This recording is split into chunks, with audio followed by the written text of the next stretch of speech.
such butter knife. Yeah. It's ridiculous. Big hair. Yes. Oh,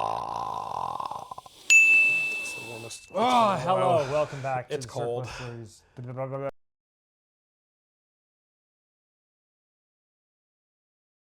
I'm Nick, I'm Pat.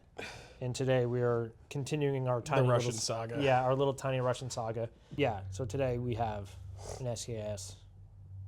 Pretty common. This is an actual Russian one, just to let you know. Russian. This isn't some Chinese knockoff. No, this is an actual This Russian. isn't a Yugo. Actually Russian one.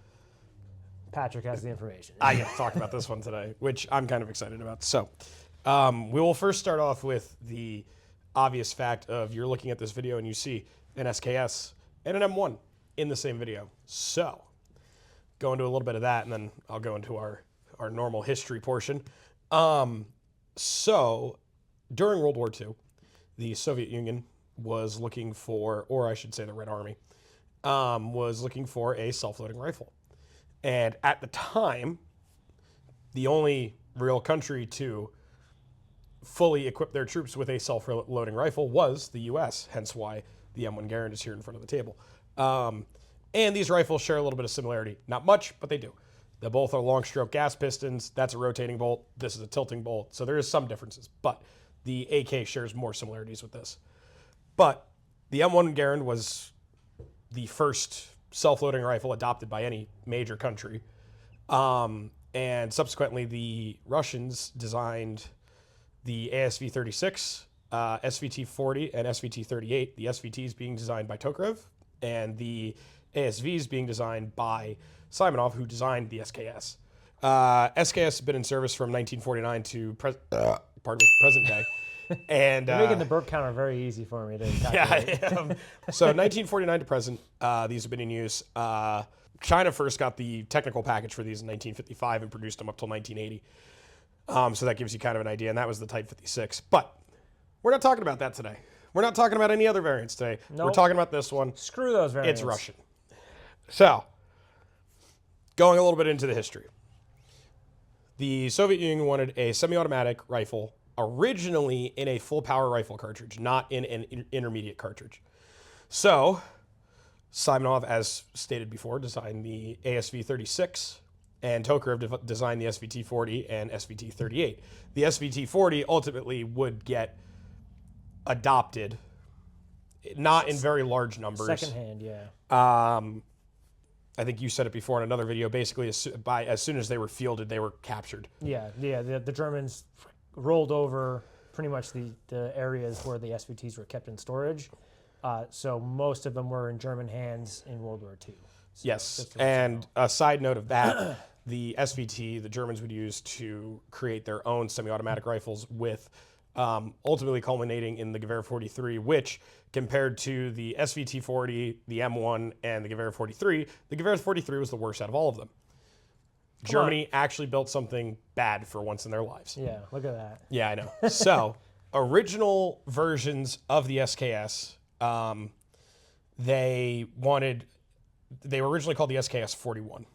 That was the earliest prototype. And the earliest prototypes were actually chambered in 7.62 by 25 millimeter Tokarev, which I think probably looks incredibly weird. Super goofy. I don't probably have a photo super. of it. I mean, this is already easy to shoot to begin with. Exactly. It's probably like nothing. It's like shooting a 22.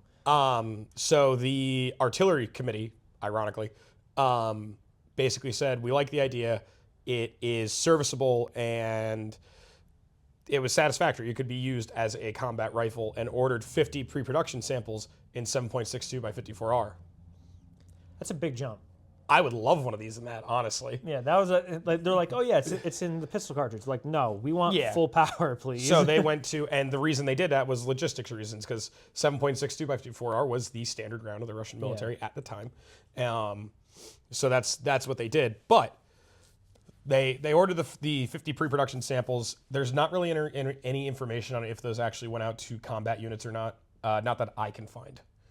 In 1943, Soviet interest peaked in intermediate cartridges, because by that point the Germans had the 7. I have it. Oh God, it went dark. Oh, it's what, 792 by Yeah. 33, I think is the 7.92 by it's 8 Kurtz. millimeter Kurtz. Yeah, they had 8 millimeter Kurtz. The Soviets captured a bunch of it and went, "Huh, this is a smart idea."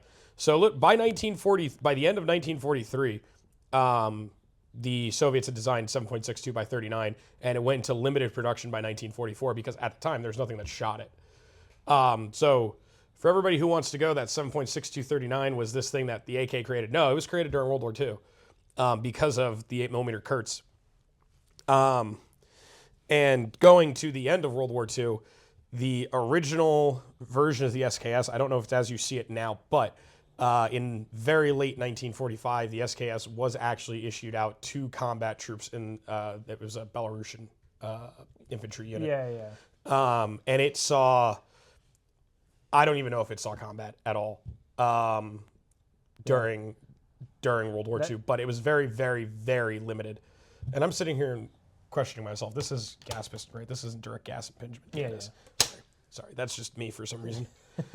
But while we glance over the SKS for a second, Simonov he didn't just design this. He designed designs a lot of guns. ASV-36. Most people will know him for the PTRS-41. This is essentially the PTRS-41 operating system, just smaller. Tiny, yeah. Yeah, it's essentially the same long stroke gas piston, same tilting bolt, same everything.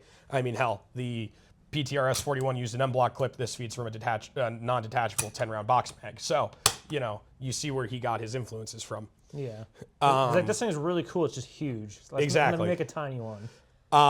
So productions of these ramped up by 1954. That's what the CIA says. Per how Russian was rebuilt, how Soviet units were rebuilding after the war, they were started to see these mostly start the main production in 1954, or not 54, 52. Which 52. Is funny because this is a 1952. Yeah. Gun, Sorry, got that mixed up. And so early SKSs like this one will have the blade bayonet. The later ones that most people know have the spike bayonet. Kind of like you don't have the kind of like that. Yeah, just tinier. Yeah, and folding. But this rifle kind of met the same fate as the M14. Yeah, it's the M14 of the Soviet bloc. Yeah, basically as soon as it was adopted, it was obsolete. Because this was being produced in 1952. The AK-47, as the name implies, was already being made. Now it had its teething problems. Yeah, it's going through its growing pains through the Type 1, the Type 2, Type 3, the different. So this was the rifle that they were using as a stopgap measure. Pretty much. And basically the AK, I would assume, probably took over by the mid-50s. Actually, I have it written here. By the late 50s, the AK-47 basically replaced the SKS. In 1955 is when the Soviet Union had a huge military and civilian delegation come from China, and that's when China got the manufacturing rights for this, and that's when a bunch of other countries got the technical packages for these, because it's not just, there's, Russian, Chinese, Yugoslavian, East German, any former bloc. There's probably other countries the Albanian one has the AK style charging it, which is actually kind of cool. So, I mean, it is the equivalent of the M14 in Russian military service. Biggest difference being this feeds from a 10-round stripper clip that we don't have. Internal 10-round box magazine. Yeah. Which that's very actually the mechanism here to be able to open the. That's very PTRS. That's very PTRS how it's done, but it's also very Mosin because the Mosin does the same thing just differently. Yeah. To open up the bottom to dump the rounds out if you need to. Exactly. To unload the gun instead of constantly racking the action back and forth. So that's actually, very old school, just a little different, process. Oh, I know where I got 1954 from now. This first replaced the Nagant in 1954. Ah. Yes. So the Mosin Nagant was phased out of Soviet use by 1954. Yeah. And when you think about it, in Soviet service, this is considered a carbine. True. Yeah, it is way smaller than a Mosin, and 91. Yeah, when you think about it, a carbine in most services, especially take the U.S. for example. I think this has a longer barrel than the M44, though. I think it does too. We have an M44. We have an M44. So I'm not sure. Well, I'm going to cut this part out because whatever. I'm not going to talk about it. I don't need this anymore. But this is more mentally for me and you as we do this. This might go in the video or not. It's a little bit longer.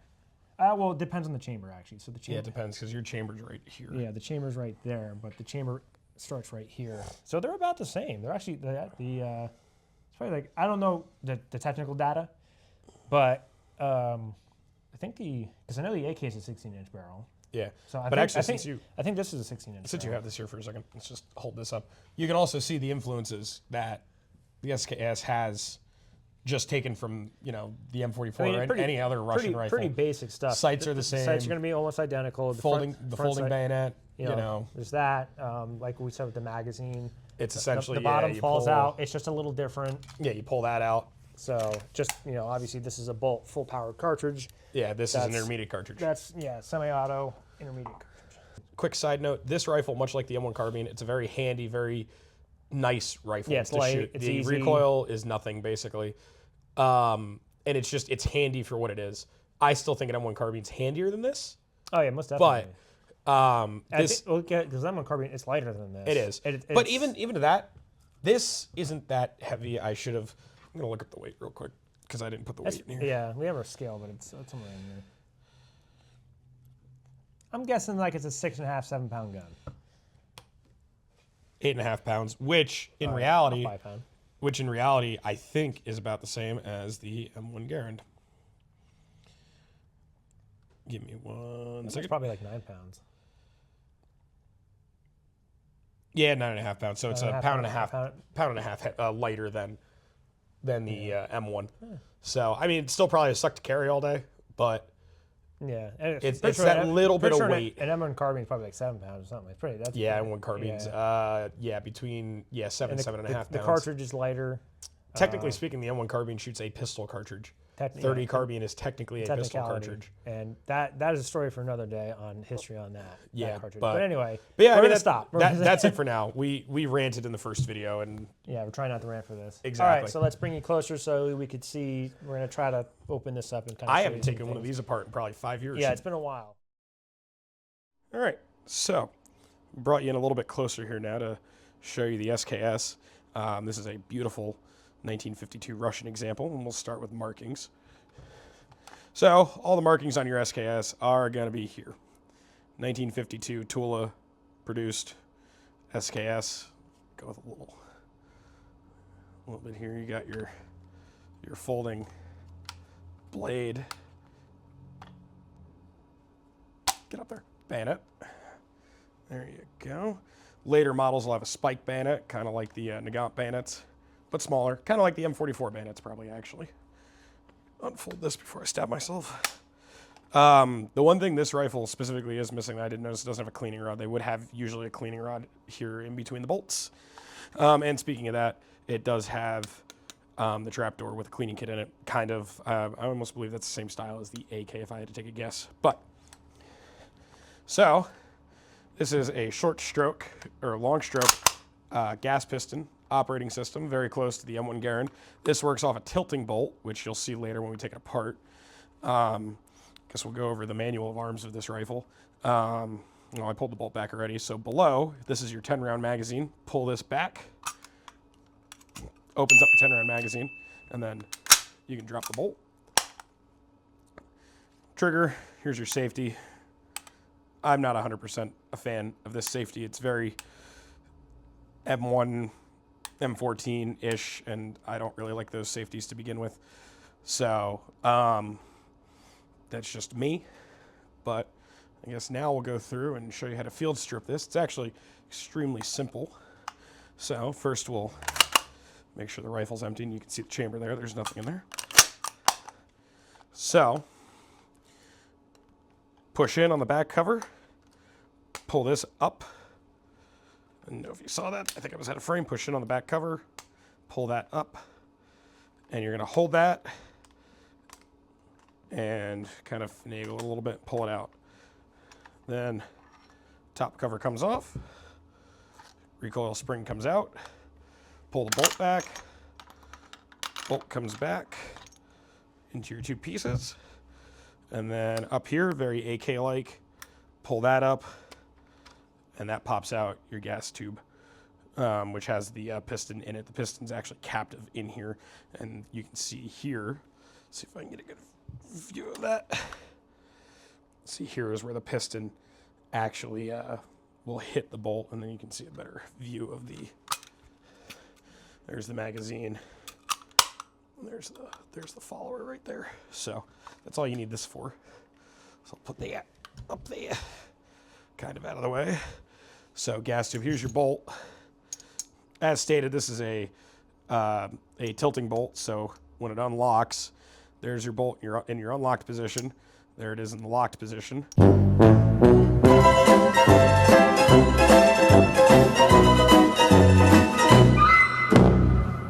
Here's the bolt. Early SKSs have free float firing pins, which are great because if you buy one of these and it's full of Cosmoline, it'll just go full auto on you. It's kind of awesome, but terrifying all at the same time. So and then that just locks back together like this. And then there's your stripper clip guide. And yeah, I'm sure you can take the firing pin and everything out of this bolt, but I don't know how to do that, and this rifle hasn't been cleaned in who knows how long. So now I'll show you the reassembly. So let's start with the gas piston. You got a little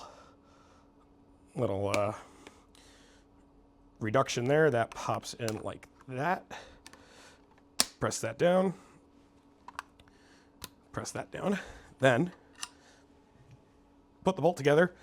Very much like an AK, there's two rails that you got to slide this into. So you put the bolt together and then slide it in, pull the magazine down, slide it home like so. Then you take the recoil spring, make sure this is out.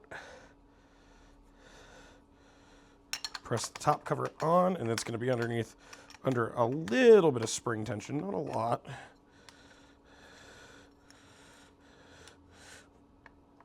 If I can get this going here. I don't know why it's not going in. There we go. Pull that out. Push it up top like that, which I don't think you saw. Push that in, and you see it just pops down. Pop the magazine down. Function check it. There you go. So that's how to feel strip an SKS. I'm sure somebody a lot more competent than me could do that a lot quicker. Yeah, that is a actual Russian SKS that is in gorgeous shape.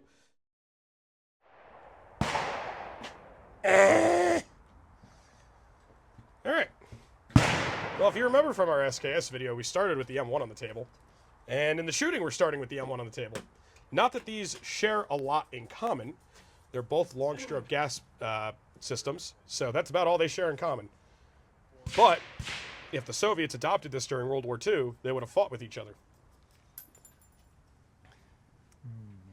Yes. So we're going to shoot the M1 first just because, and I can, and it's mine. Any excuse for Patrick to shoot his M1.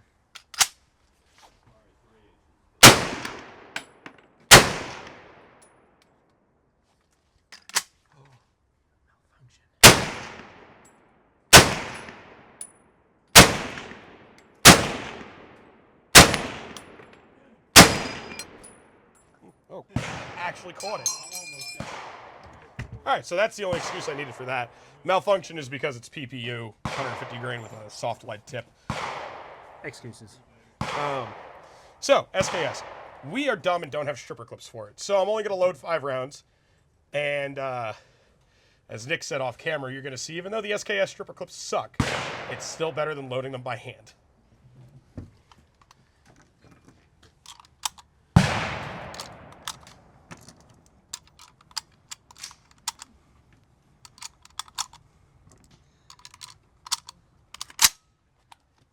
So,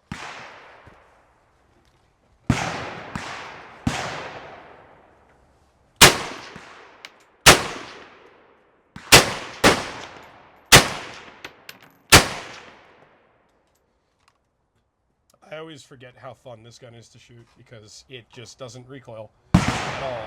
Well, it does, but compared to an M1 or one of those Mosins, these things are great. So I'm going to load another 5 rounds, but before I do that, because everybody who's safety conscious will get mad at me for this, put the bayonet out first. Because how could you not shoot an SKS with the bayonet fully affixed? All right, load up another 5.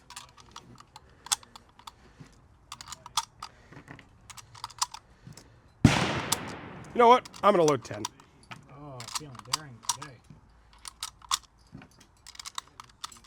This is actually going faster than I would have thought.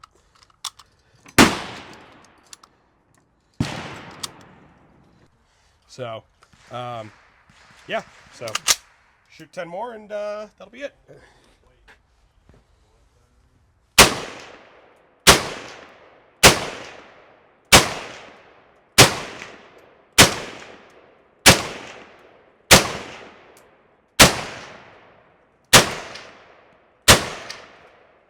Such a wonderful rifle to shoot. Absolutely wonderful. And there you are, the SKS.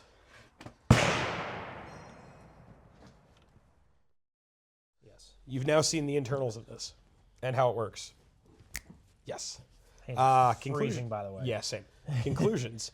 As we do in all of our videos, would we tell you to go out and buy one of these? Yeah, SKS is nice. 7.62 by 39, still very cheap. Yeah, very easy to You get. can still buy spam cans of them. Still, you know, and for what it is, it's a good round. And I mean, this thing's meant to eat steel cased ammo, so Yeah, it doesn't care. You know, Same thing with most Russian guns. yeah, they're all meant to eat They steel don't case. care what you put in, really. They actually like the dirty, crappy shit compared to like nice, fancy ammo. They do. One thing we didn't touch about is all SKSs in the first batch of production were made by Tula.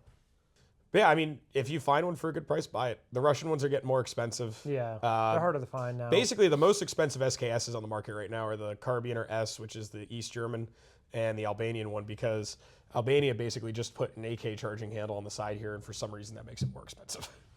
I don't know why. And the Russian ones. Yeah. Actually, finding a Russian one in this condition is kind of hard nowadays. But yeah, By now, what? These are like 1,000, basically maybe more than that. Basically, the cheapest SKSs you're going to find are Yugos and Chinese ones. Chinese ones. And Chinese ones are cool. Don't get me wrong. They're I'll going just buy a Yugo. Like some of the really, like, you have to go to a gun show. Some of the really filthy, nasty ones in the crates that are just completely caked in gasoline. Those I've seen as cheap as $350 at the cheapest. Like this, Yeah. I remember seeing this guy. He had a big, massive crate, huge, and they were just stuck in there. They're all stuck together.